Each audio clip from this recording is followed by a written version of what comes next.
am Blake Kinney, Program Director of Energy Security and Resilience here at NASEO, and I just want to say a big thank you all for joining us this afternoon for an update on state energy security plans. I've been fortunate to engage with most of you throughout 2023 as previously submitted plans were updated and enhanced. And then last month, states received their letters from DOE CESER following a review of those plans that were submitted back in September. Many of you have shared a copy of that letter received with NASEO, and for those that haven't, we just ask that you please do so. And this allows us to analyze that for any trends or gaps for future technical assistance needs. We're joined today by familiar faces from DOE CESER and representatives from the review team that have read and reviewed your state energy security plans. We want today's meeting to be engaging and encourage all of you to please ask questions either verbally or using the chat box. Turn on your video. Please mute your microphones until called upon. The first part of this meeting will be recorded. However, that will be stopped to encourage open dialogue among all of you today. Many of you have reached out to NASEO on next steps, and this is an excellent setting to ask those unresolved questions as we look forward to the next September submission deadline. Again, thank you for joining, and I'll now turn it over to Mr. Ben Bolton from the Tennessee Department of Environment and Conservation and our NASEO Energy Security Committee Chair. Ben? All right, thank you, Blake, and thanks to everyone for joining us this afternoon. I know we are excited to hear what DOE has to say about energy security plans. I don't know about you, but I was thrilled, glad to get the letter as early as we did. I know some folks were not as happy with their letters, but I think overall as a nation, we certainly moved the needle up a whole lot on these plans, and that's what we need to remember because that is the goal. And I think with DOE and NASEO and all of us out there together, we can keep moving these plans forward so that we get to the point where our governors certify them and we wrap it up with a bow. But as we always talk about, these plans are never static. They're always changing. When we write them and submit them, that's a great picture of that day and what's going on. But reality is, our energy landscape is always changing. Energy security, that's part of the fun for me, is energy security is always dynamic, and there's always more for me to learn, just like there is for you. So with that, I'm not going to take any more of DOE's time, because think of your questions and what you want to hear about, because this is really for you, most of all. It's for helping you get with your energy security plans and to make them better so that we serve the states that we do and are better prepared for the energy emergencies we face, as well as what is the energy landscape look like in our states. So with that, I'll turn it over to Megan. All right, thanks a lot, Ben, and great intro. I think you hit on all the things that I want to talk about today, how important these plans are, how important they are, that they are useful and actionable for you as states. And how even when the bipartisan infrastructure law period is over, we want to continue to work with you on these plans. That is the mission of the Office of Cybersecurity, Energy Security, and Emergency Response, is to be thinking about big issues, be thinking about what's happening imminently, and also try to prepare for the future. We just had a mini briefing on artificial intelligence and what that means. So lots more. The ever-evolving threat environment just doesn't let us down. We can go on to the next slide, please, Sarah. So I don't want to spend a lot of time on the agenda. We can go to the next slide, because I always have to start with the law. And this is the part of the law we like to excerpt and show you, because it's a big deal that within what we refer to as the Bipartisan Infrastructure Law, also known as the Infrastructure Investment and Jobs Act of 2021, the definition of state energy security plans was codified by Congress. That's a big deal. We haven't had this kind of direction from Congress before, and kudos to Jeff Genzer and the NASEO staff for helping craft this. I think, don't skip the purpose, right? When we think about what these plans are, they're not the same as our colleagues in FEMA who have very prescriptive plans. We have lofty goals like securing the energy infrastructure of the state against all physical and cybersecurity threats, though we own and operate none of it.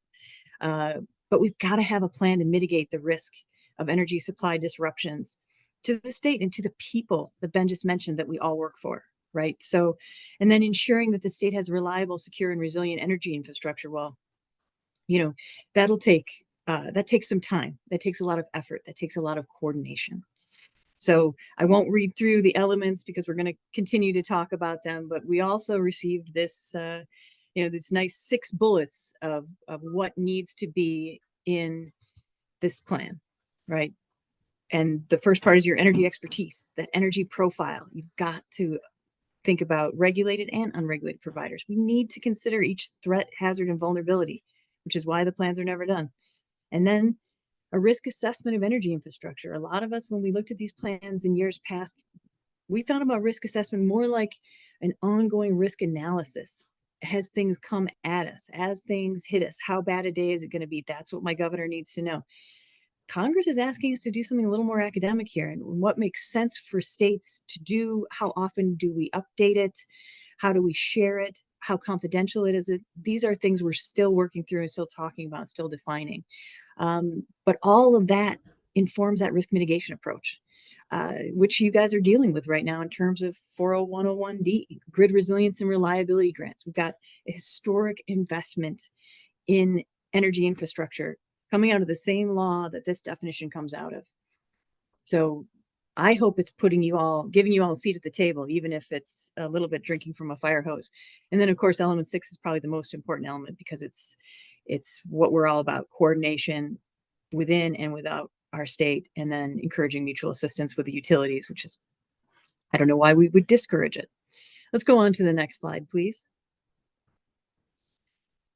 And so you all saw that as the law passed, DOE scrambled to get some guidance out there. DOE had never published their own guidance before. NASEO owns the guidelines to energy assurance plans. Those are still a great resource. I still encourage you to take a look at it, even if it's a bit dated. We created the Energy Security Planning Hub. We put together that guidance document showing there that just basically has the elements and lists them in an order that you may want to arrange your plan. All of this guidance is optional.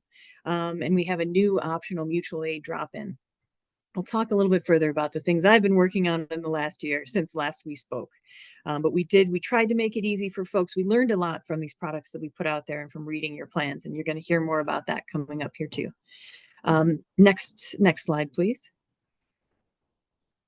So the logic behind the elements, and I kind of talked about this, but I can't kind of underscore it enough, that energy profile, to me, when I was a state energy official, that was really where I felt like I could have that seat at the table. I could go work with my emergency management professionals because I wasn't just a single utility thinking about my own territory, but we're thinking about it writ large. And often we're thinking about it regionally because that's where we get a lot of our energy.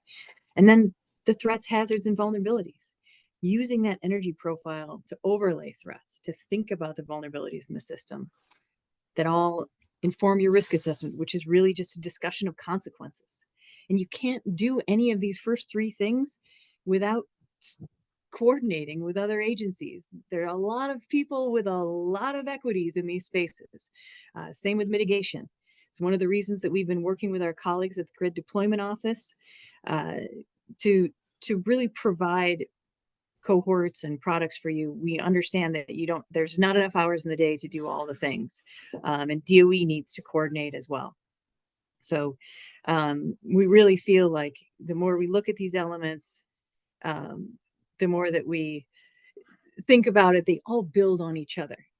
So with that, I want to turn it over to Rebecca O'Neill, who led the team of reviewers at the Pacific Northwest National Lab, took all of the guidance and mandates, I want to say, that I put on them to do what I think was a really thorough review. We learned a lot from the 22 review.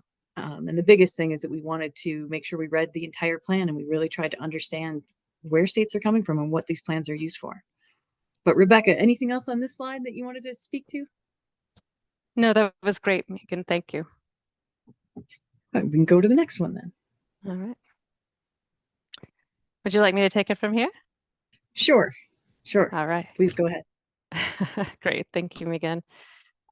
It's good to be on this call. I really want to thank NASEO for giving us a space in which to communicate this information. And this was a privilege to work on this project and to help work with states and for states for their energy security. So thank you for the opportunity to review the plans. It was very insightful.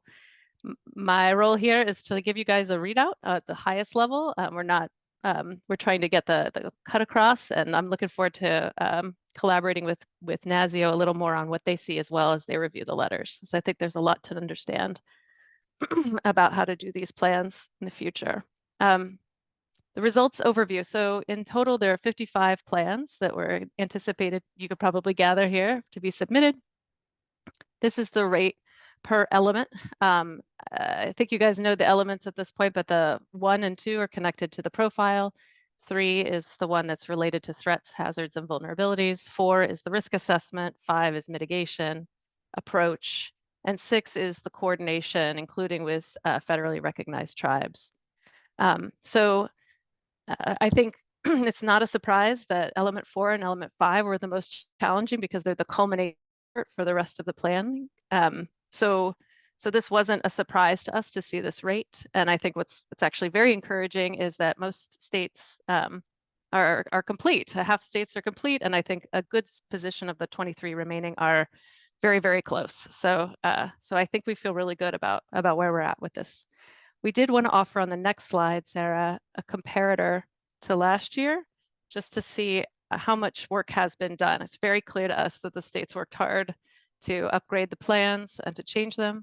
I was not a part of the review for the previous year, but we did, of course, look at that review. We looked at the content of that so that we understood what you guys were working with as feedback from the previous cycle in order to answer this one, because we wanted to make sure that there was continuity there.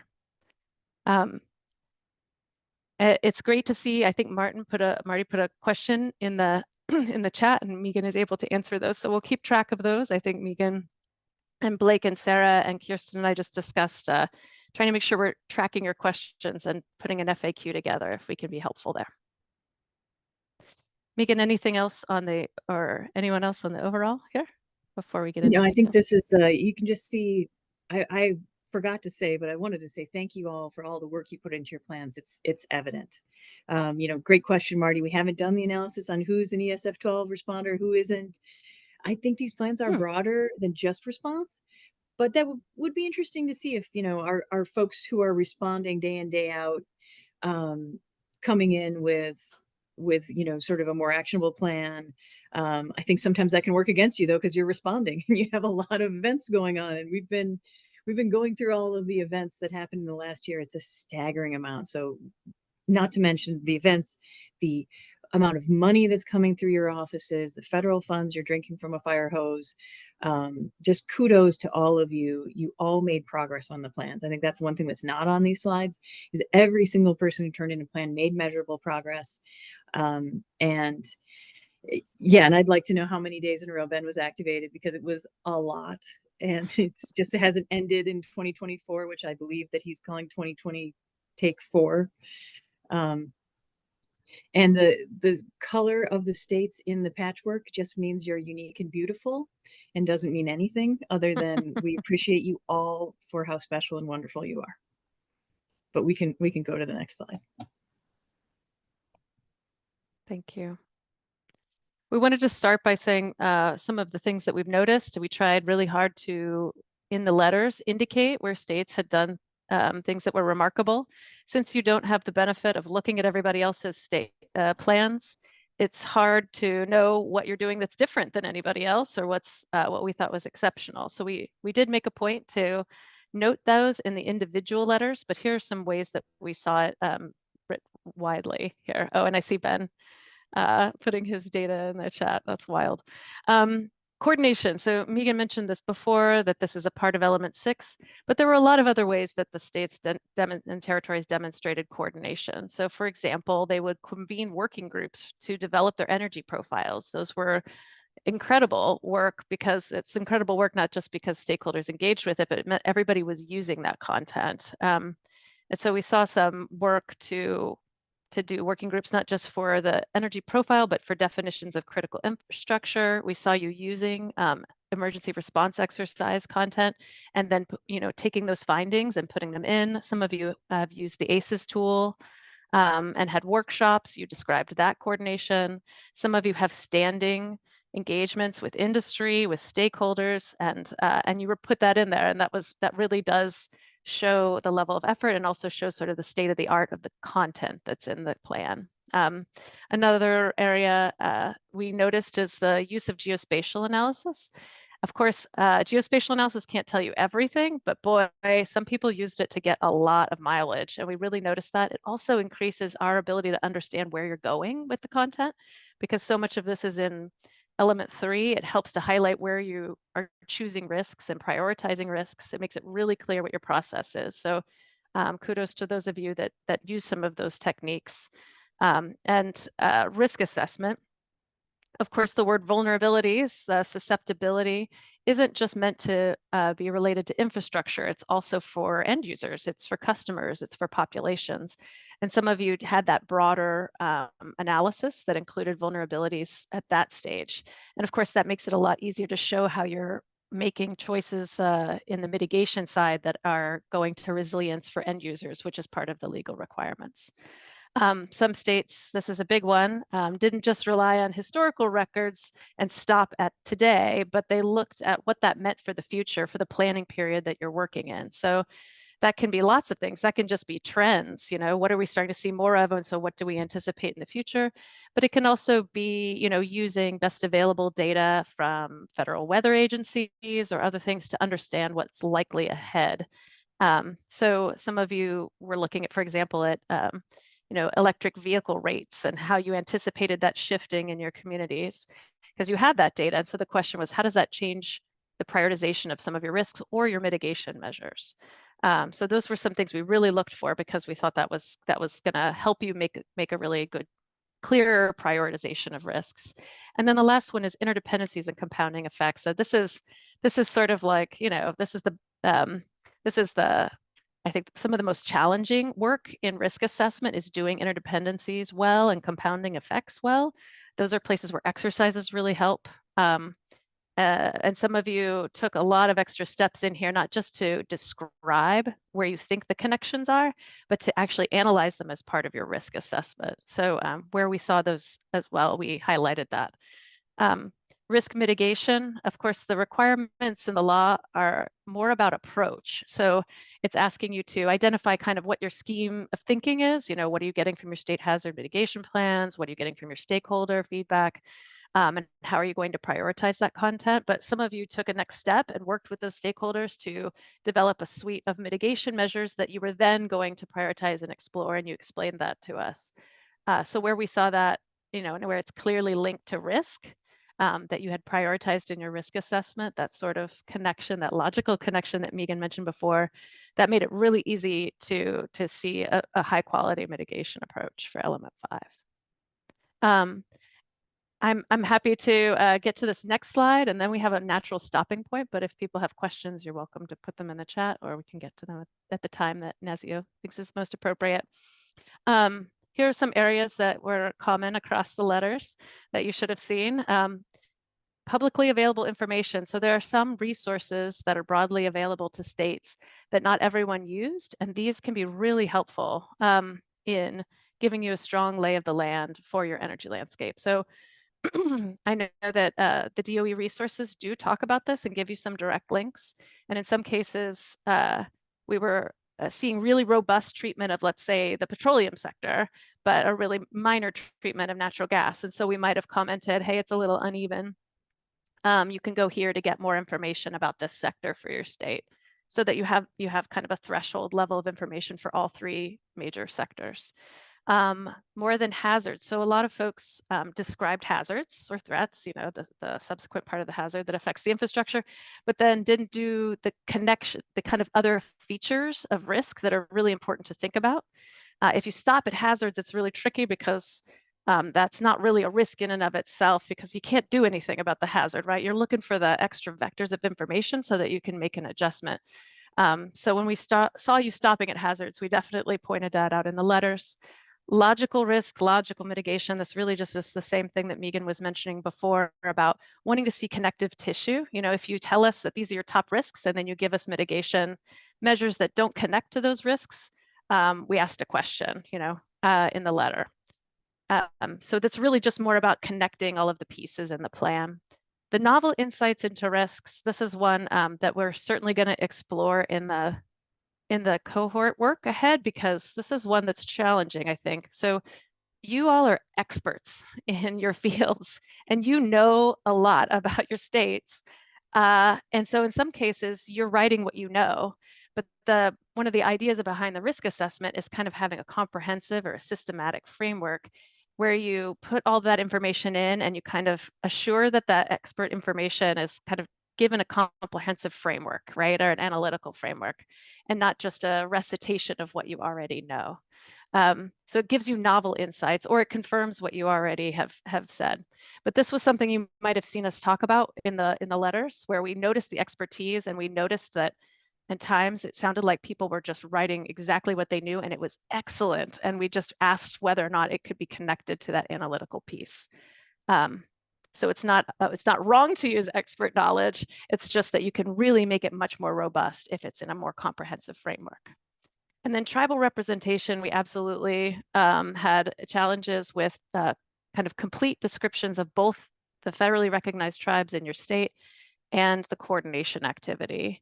And that was, as it's written in the law, it needs to be a description of kind of future coordination. So we didn't really expect it to be really detailed, but they did need to be present. And so if that was not there, we certainly commented on that.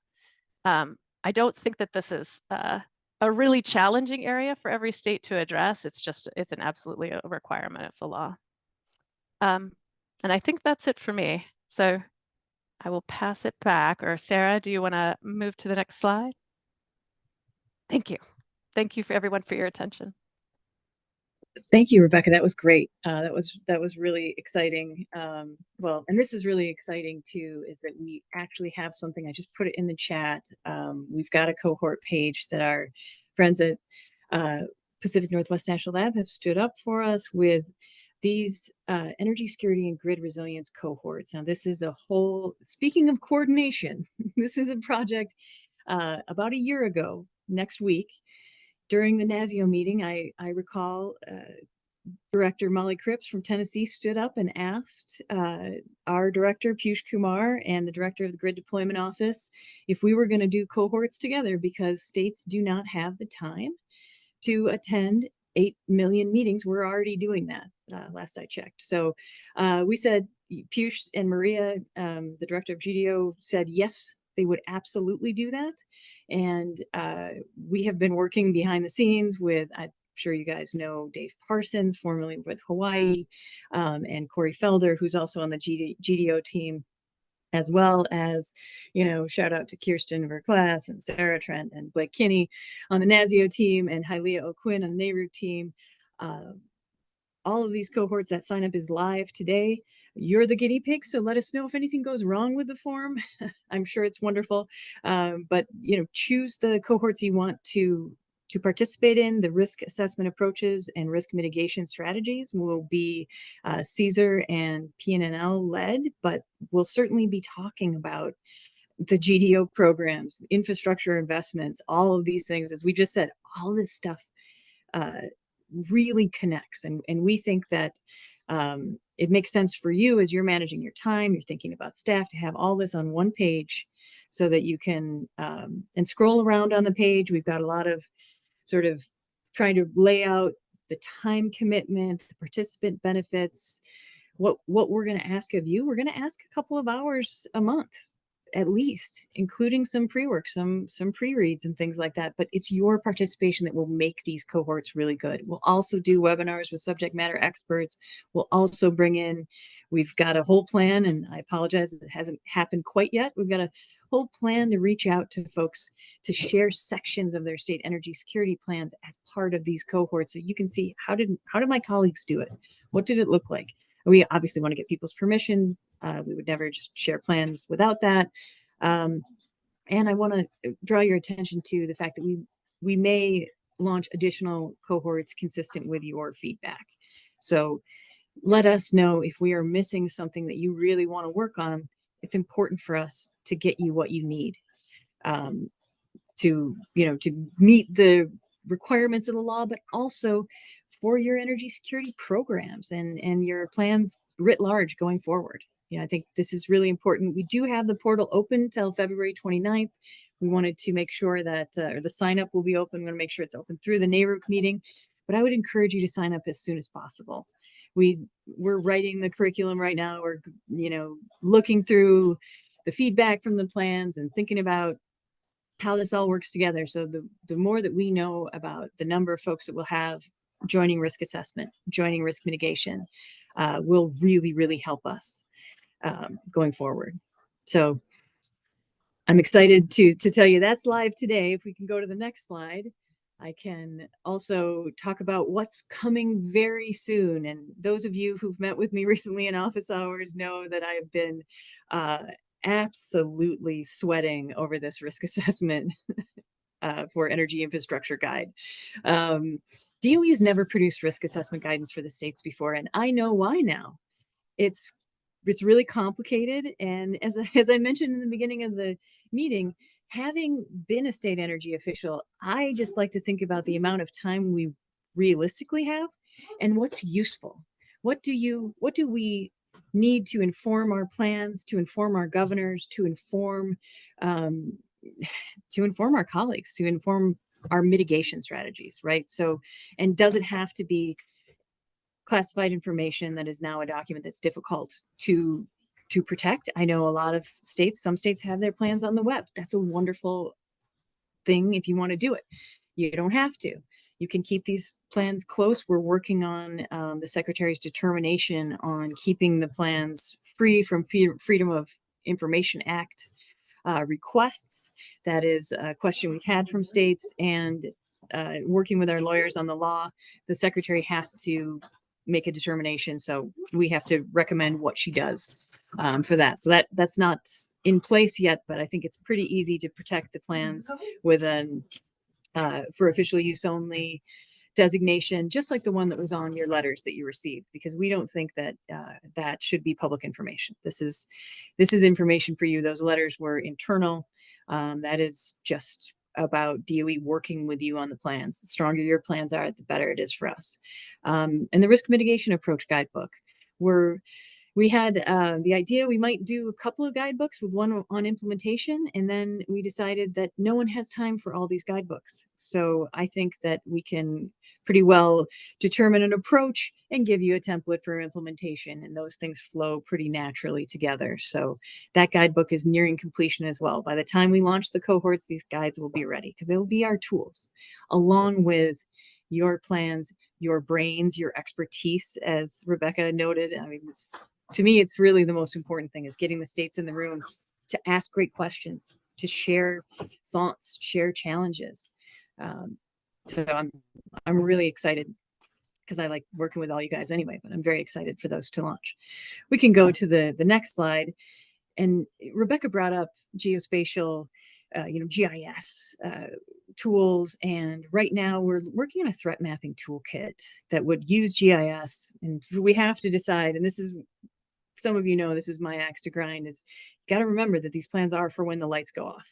So you might not be able to access your GIS server, but what will you put in the plan? And as a planning tool and as a response tool, GIS is amazing. We use Eagle Eye all the time. Web EOC sometimes has some GIS capabilities. And I know that many of you have great energy data portals just writ large that are powered by GIS. So this one's still in development. We've got a little bit of work to do to overlay the threats, overlay hazards, think about how we'll show vulnerabilities. Our friends at the Cybersecurity Infrastructure Security Agency, as part of the Department of Homeland Security, have recently taken down the layer of Highfeld that has substations on it. As I've said before, I don't know that we need to have every single substation in a single state to understand what the threats are or where the vulnerabilities lie. But more to come on the threat mapping toolkit going forward. I think we have one more slide, Sarah, perhaps. Oh, key deadlines. How could I forget? This is where I get to put on my legalese cap.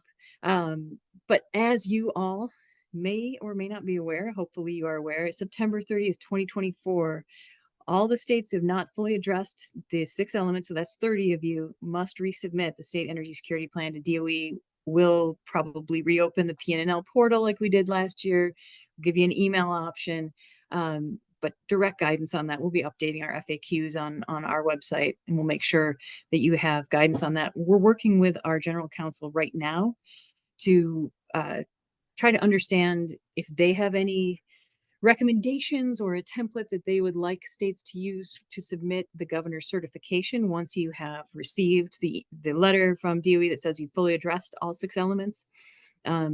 My goal is to bring you a template or some guidance of some kind by March, because we understand that if the governor's going to sign something that says they read the plan, they'll probably want to read the plan, and that can take a lot of time, or at least have a briefing on the plan. We want to make sure you have guidance early so you can get through that process with your governors. And then I am legally obligated to say that delivery of applicable fiscal year 25 federal financial assistance to states may be delayed or withheld under Part D of Title III of the Energy Policy Conservation Act of 1974 if a fully compliant state energy security plan is not received and verified by DOE prior to that date. And the bipartisan infrastructure law does sunset on October 31st, 2025. And I see we're getting some questions in the chat, which is exactly what this is all about. I think the next slide just has a kooky little graphic that says questions, so we can take the slides down, that's fine. Because I'd rather see people. Oh yeah, and there's our pictures. Hey, you know us, and you'll get these slides, and this meeting is being recorded. So, feel free to reach out. I haven't put the office hours link in the chat, but we're doing office hours on Wednesdays and Fridays. And we'd love to see you. We'd love to work with you individually. So